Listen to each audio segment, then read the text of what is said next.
Have you ever sat in a meeting where you had ideas burning inside you, solutions that could have changed the outcome, but you stayed quiet because you were afraid of being dismissed, ignored, or even punished? Have you ever kept silent at work because it felt safer? Because inside that silence was draining your energy, your creativity, and even your peace? If so, you're not alone. Welcome back to Unrestrained Boldness. I'm your host, Joe Taylor. Silence isn't just something that happens at home. Silence at work and in life is a silent killer of burnout. That's what this episode is about today. It is a silent killer of health, of trust, of connection, and even of lives. Here's what I want you to think about: silence isn't neutral. It's not about keeping the peace. Silence is an active choice, and often it's a costly one.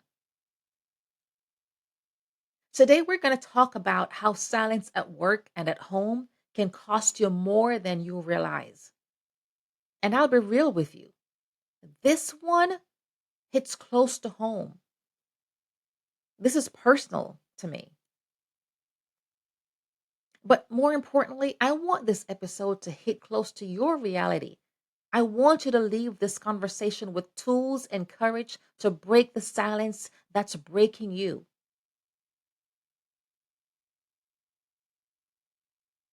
For far too long, we go silent. We go silent at work.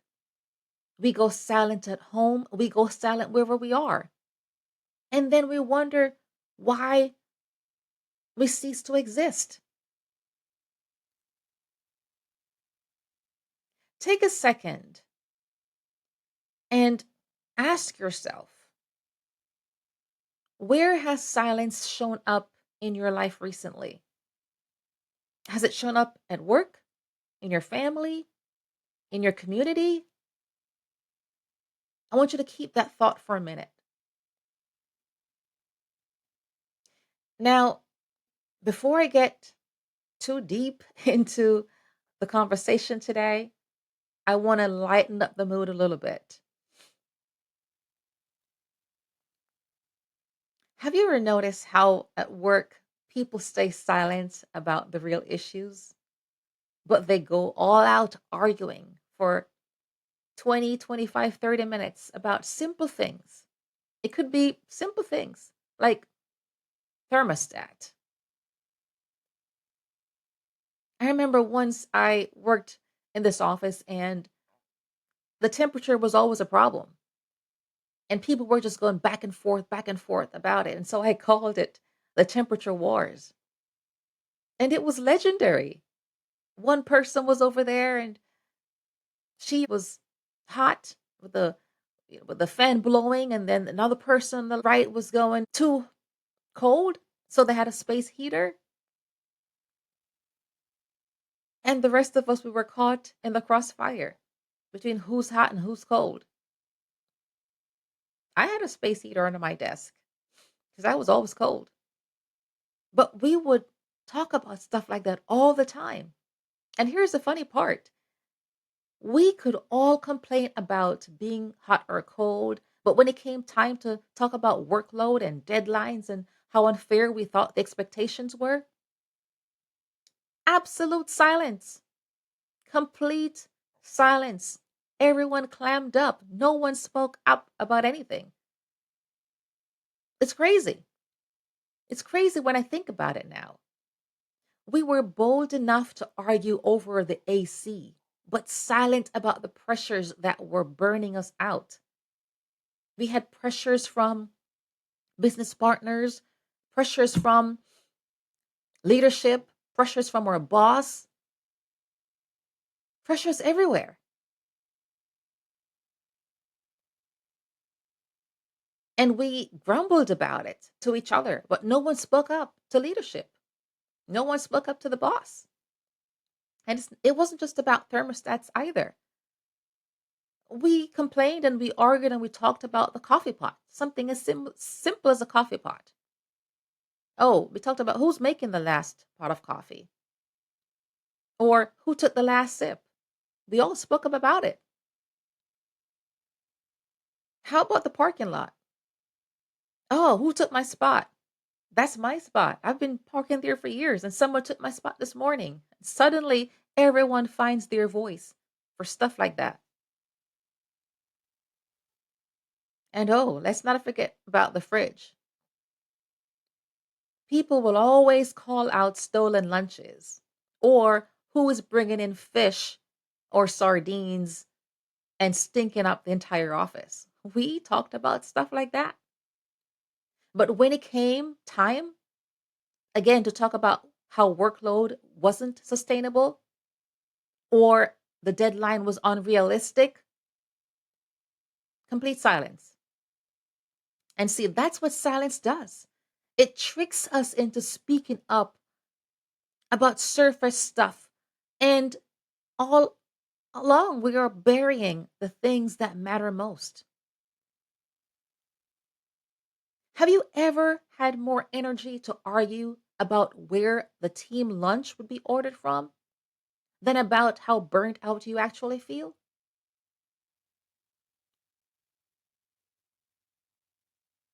See, we can laugh about that now, but in that moment, silence, it usually feels safer. It usually feels like it's a safer choice, but it really isn't when you think about it. See, we have to do a better job in speaking up and speaking out about the real issues, especially at work.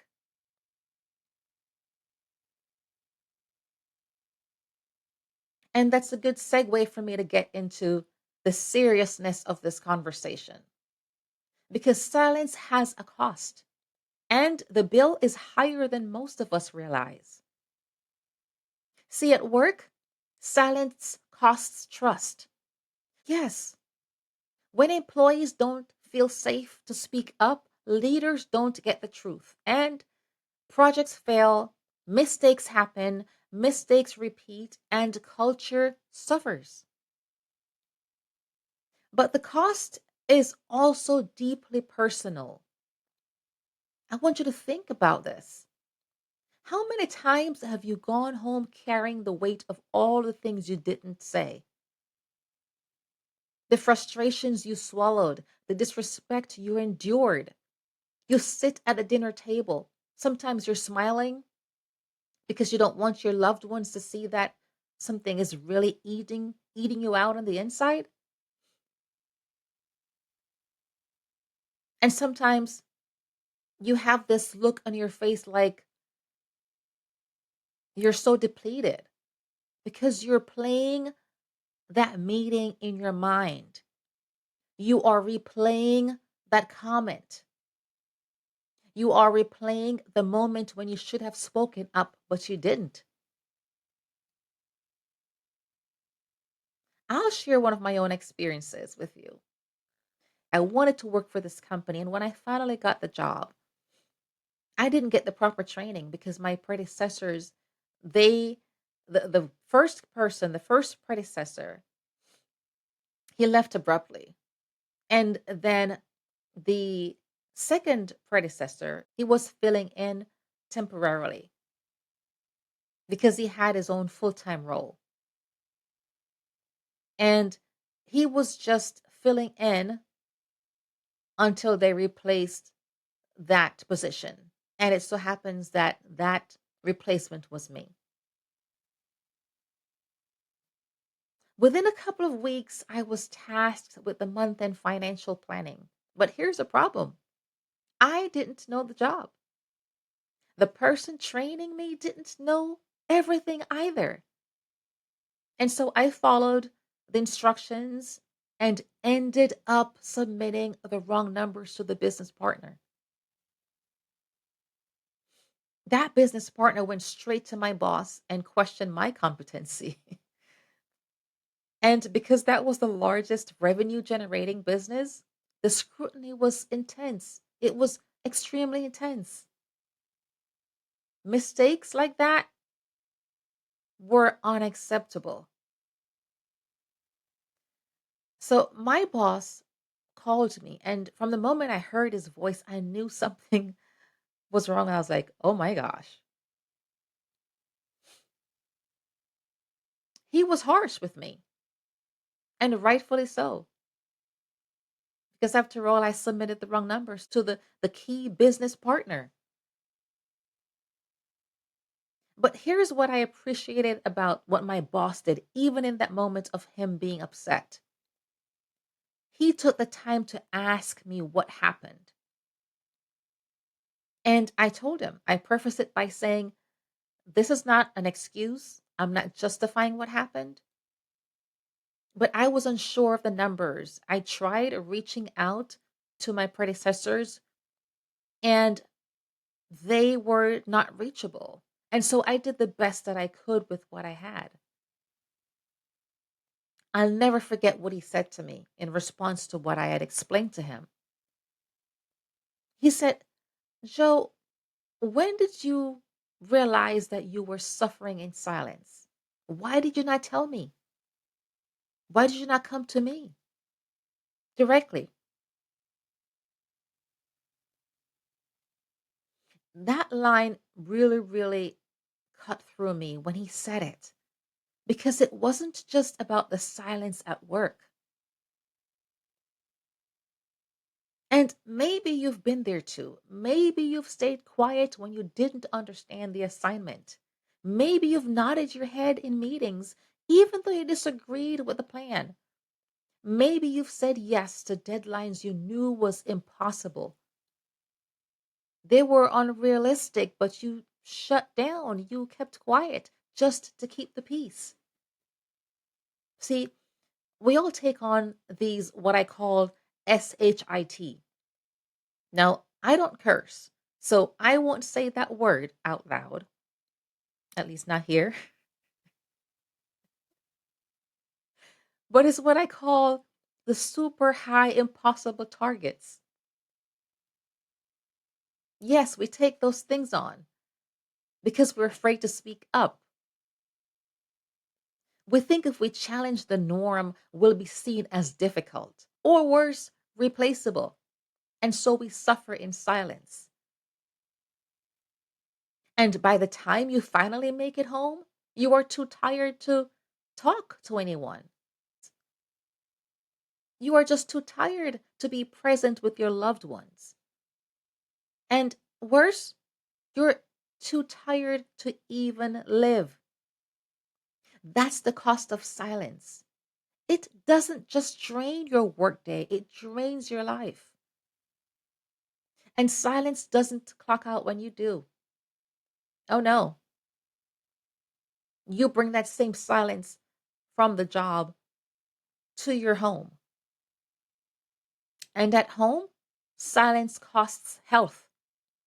Stress builds, blood pressure rises, migraines hit, and anxiety spikes. Oh, let's not forget about depression. See, I can't tell you how many people I've spoken with who ended up in the ER with chest pains, panic attacks, exhaustion, all rooted in unspoken pressure at work or unaddressed conflict at home. I am one of those who ended up in the ER because the pain was so intense. The migraine was so sharp. It was a shooting migraine started in the back of my neck. And by the time I made it to the ER, I passed out. The ER doctor said it's because my body just completely shut down because I was in so much pain. The pressures that we go through, that we put our bodies through, instead of speaking up about what's bothering us or what's going on, or just to simply ask for help. Silence doesn't just break communication, it breaks people. Here's a reflection exercise that I'd like for you to do. If you can, write this down. Where has my silence been breaking me? Physically, mentally, and emotionally. You can choose to answer, perhaps comment on this episode, or like I said, it's a reflection question anyway. So reflect, be honest. Be honest about where you are and what silence has cost you because it's not free. It costs us something. So let me ask you, have you ever been in a job where you were afraid to speak up even though you knew something was wrong? Maybe you had a boss who punished anyone who challenged them. Maybe you worked in a culture that valued results over people.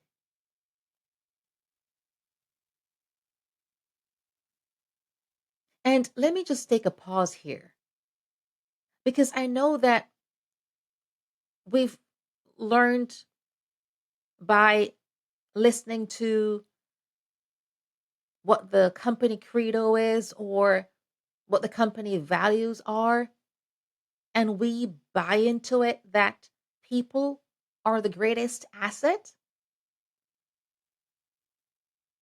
But if it comes down to it, when push comes to shove, is it going to be about the bottom line or about people? What do you think the choice will be?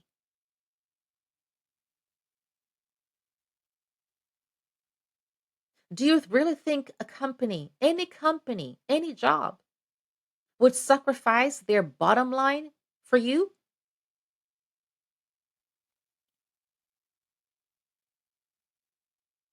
Maybe you learned early that it was better to go along than to stand out. Oh, just go along with it.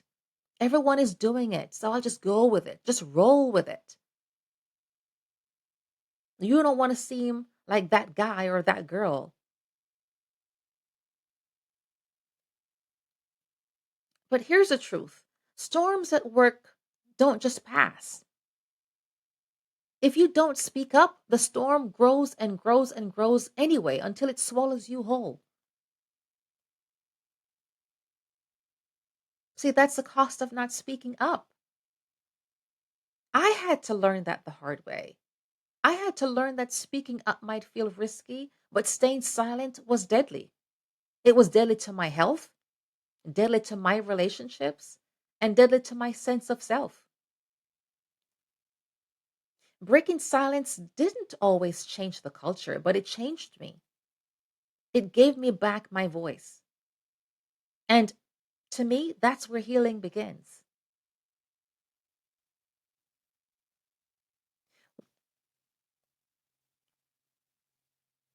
Where in your work or life would regaining your voice change everything, even if nothing around you changed right away?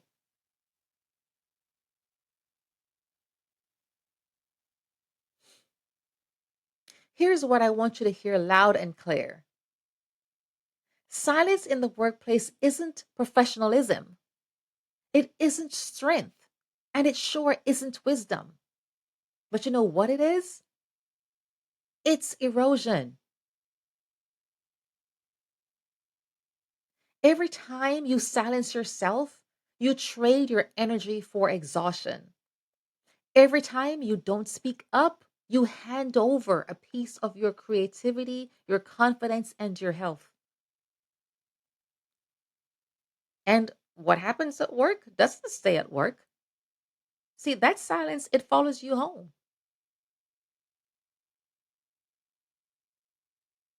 And your family gets the brunt of it.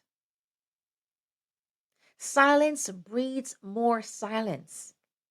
And silence convinces you that you're being loyal. And when it comes to loyal, I thought I was loyal. If you remember the company Enron, the Enron scandal, if you recall that, I was with one of those companies that went down because of Enron. And while others were leaving early, some people jumped ship early. I'm sure they're glad they did. People were leaving. And I am like, no, I'm not leaving. I am a loyal employee. I'm staying.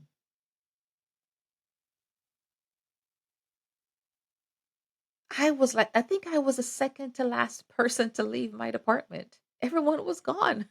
And I stayed there trying to be loyal, even though I saw the handwriting on the wall.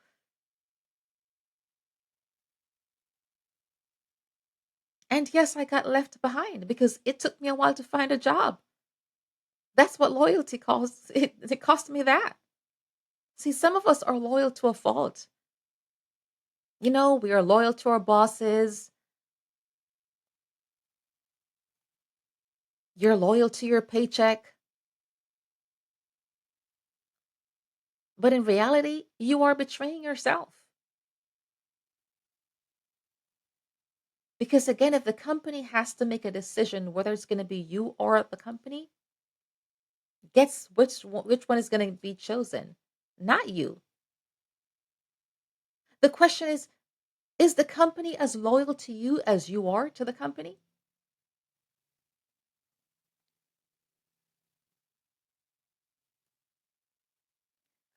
I'll share this with you.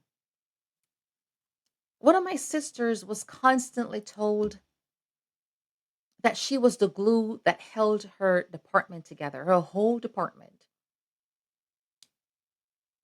She often told me that. And I said, okay, that's nice. It's nice to get those type of praises.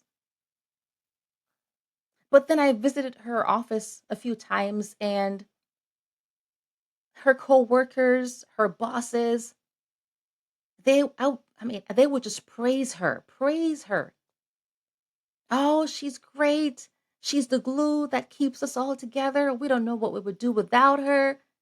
If she's not at work one day, we can't function. And see, what happens is when we get those types of praises and recognition, it fuels us. And then we want to keep doing it. We want to keep going above and beyond and keep pushing and keep doing. We do everything all the time. Keep the team together. Keep everyone together. She was that person for her department. Then one day she discovered that she had a brain tumor and she had to go through surgery to remove the tumor.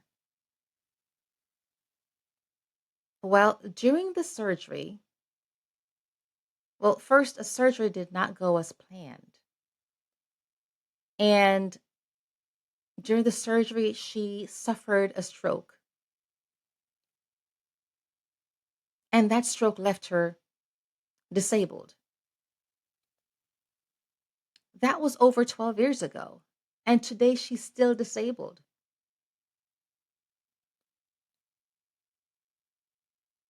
She's still learning to put sentences together.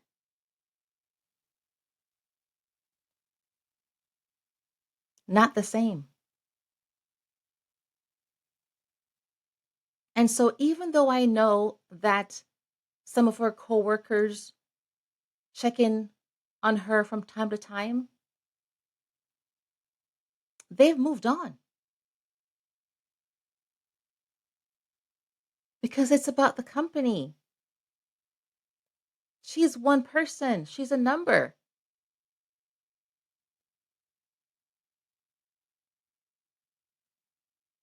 They can't stall the project or they can't stall the business because she's no longer there, even though they'd said that before. But that's the reality of it. And though her absence left a void at work, it left even a bigger strain on her family. See, she was the glue as well to her family. Her husband had to step in as the caregiver. He became the glue for his family. In the mornings, he would care for her, then he would leave for work. On some days, his assignment was out of state, and that meant he had to get on a plane in the morning, on a flight, traveled out of state, worked for 8, 9 hours, get back on a flight, get back home, care for her before she had to go to bed. He had to bathe her, fed her, clothed her. Only to do that over and over and over again until he was also stretched to his limits. He never had time to care for himself because he was caring for work and caring for home. Completely burned out. By the time he made it to the hospital, it was too late. His body was completely shut down. His organs were already shut down. And then a couple of weeks later, he was gone. Two lives changed forever. So let me ask you, where is the line drawn on staying silent at the cost of your health?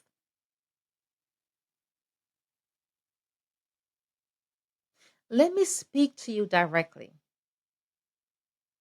To the employee swallowing disrespect for a paycheck, your silence may feel safe, but it's costing you more than money could ever buy back.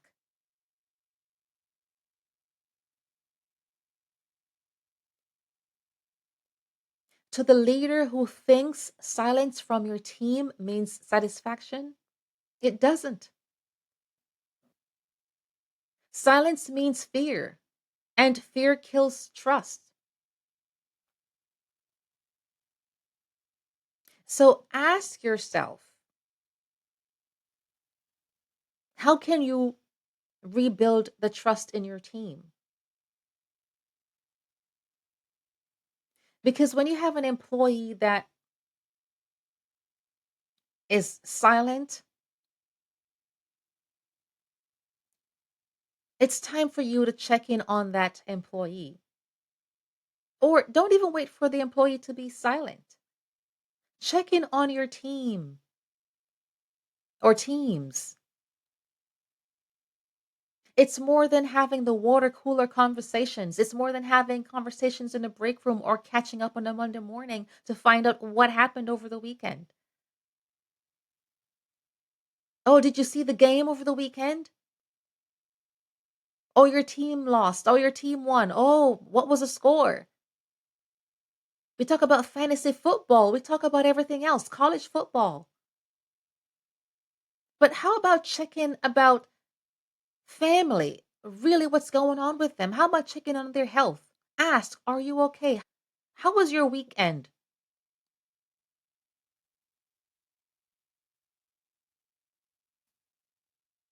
Because the truth is, some of the employees, they just want to fit in. So they're not going to be readily outspoken to share that they have to work and meet deadlines and then have to go home and care for an elderly parent or a disabled loved ones. They may not be that outspoken. So leaders, speak up, reach out, Have those bold conversations with your teams. Show interest. It's not just about their performance at work. Maybe ask about how's your performance at home. And it's not, you're not trying to pry or being inquisitive. That is you caring about their well being.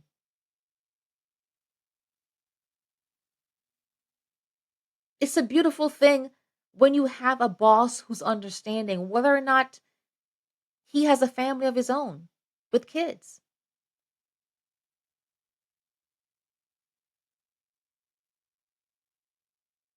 It's more than team building because you go out and you go to an outing, and your team building, is it really about getting to know your teams? What are you building anyway? You're building rapport, building communication. What are you building in the team building? Collaboration, maybe?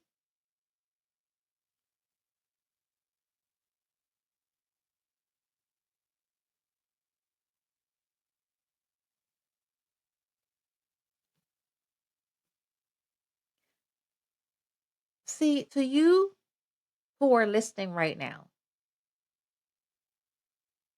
ask yourself, where have I been silent in a way that's costing me my health, my peace, or my relationship? Ask yourself those questions because silence doesn't just hurt you, it hurts the people who depend on you.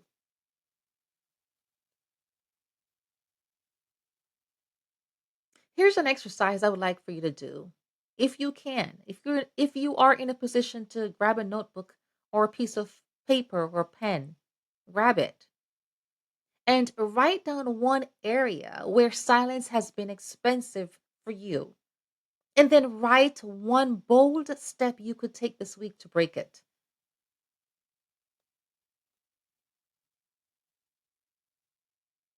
I want us to be real about the health cost here.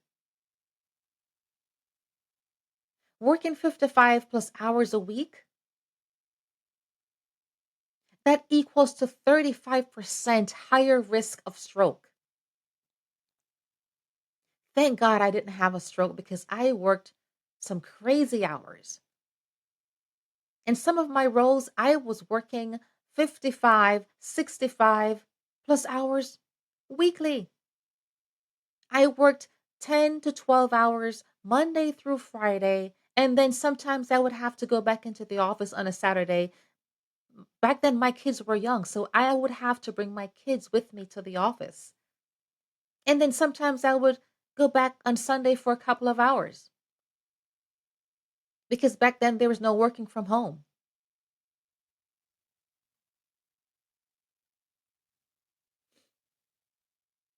In 2016 alone, long hours contributed to 745,000 deaths worldwide.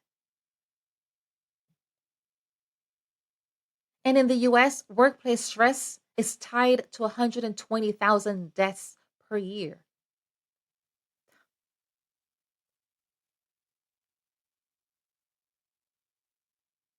And of course,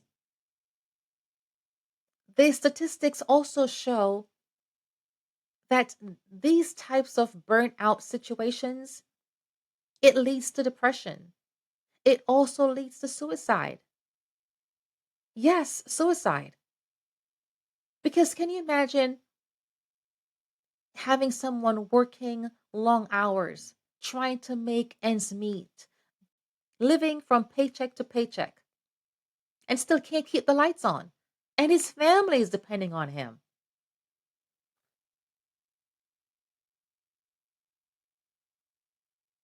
It's hard. And so, what do you do in that situation? You throw your hands up and you said, screw it. I've been doing all I can and I can't seem to make headways here. And so you give up. So people give up. They throw in the towel and said, that's it. They want to walk away. They want to quit, and not just to quit work or quit home. They want to quit life. See, burnout doesn't just cost companies, it costs lives. Hear me. Silence may buy you short term safety, but boldness builds long term health. And your life is worth more than your silence. So we need to start speaking up. You need to start speaking up. Break the silence. For those of you who are burning out, break the silence before it breaks you. And for the love of God, stop competing with others because you want to be seen as the high performer, or you want to be the one to be called on for special projects, or you want to get that promotion. What good is a promotion if you are so drained and exhausted that you can't spend the money anyway? You can't take vacation time. You're just too tired to even go on vacation.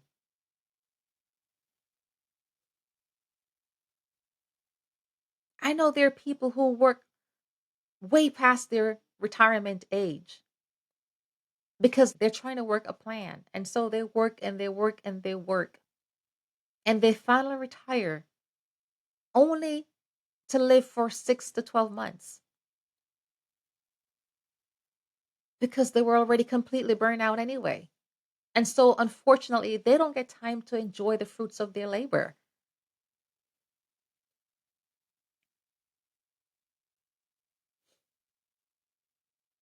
And now with AI, you want to overcompensate because you're trying to compete with AI.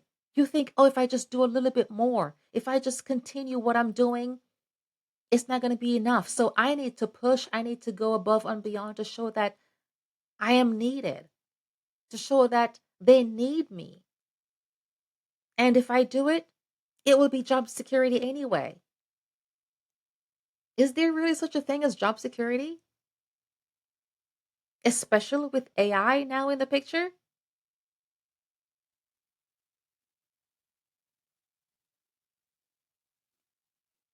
See, silence doesn't just take your words, it takes your health, it takes your peace. And if you let it will take your life. But here's the good news: you're not powerless, you still have a choice. And that's why I'm sharing this with you today, because silence almost broke me. It broke my family, but I don't want it to break you because I've seen it happen to so many people. I had a neighbor once who she was so stressed out because of work and because of conflict at home. Because those two things, they go together. Sometimes we are asked to compartmentalize our lives as if those things are not intertwined. Our life at work, our life at home,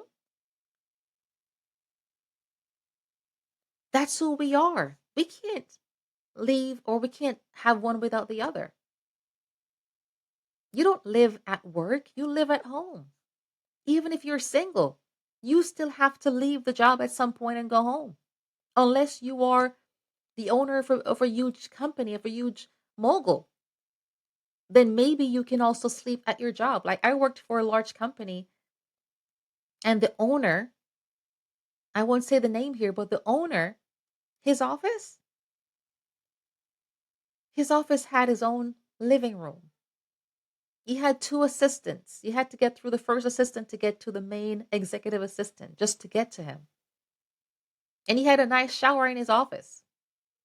So he could stay there if he wanted to and sleep there if he wanted to. But how many of us have that opportunity to do that? No, we don't. So we have to leave the office and go home to our families or go home.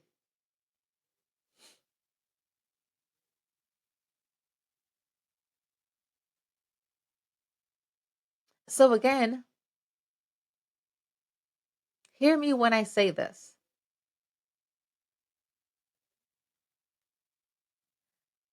Don't wait for silence to break you. break it first. So let me leave you with this. Silence will drain you if you let it, but boldness, it will restore you if you choose it. Don't wait for silence to break you. Break it. Speak up. Use your voice. Raise your hand or raise two hands if you have to.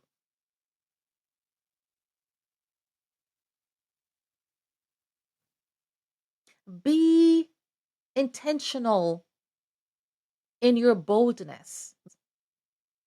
Be intentional with your voice. Don't just use your voice to complain about things that are not relevant. Don't just use your voice to argue with your coworkers or argue with someone else about who parked where they shouldn't park or who's bringing in the fish in the office and putting in the microwave to stink up the entire office. Don't use your voice for that. Use your voice for good.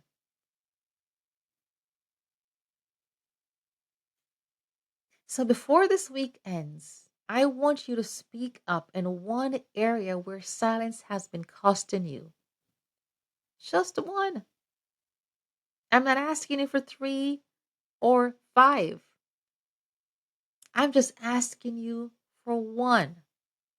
Speak up in one area because your health is not optional. Your voice is not negotiable. And your life is not replaceable. Your job is replaceable, but your life is not replaceable. So until next time, stay bold, stay true, and keep choosing life over silence. Thanks for listening.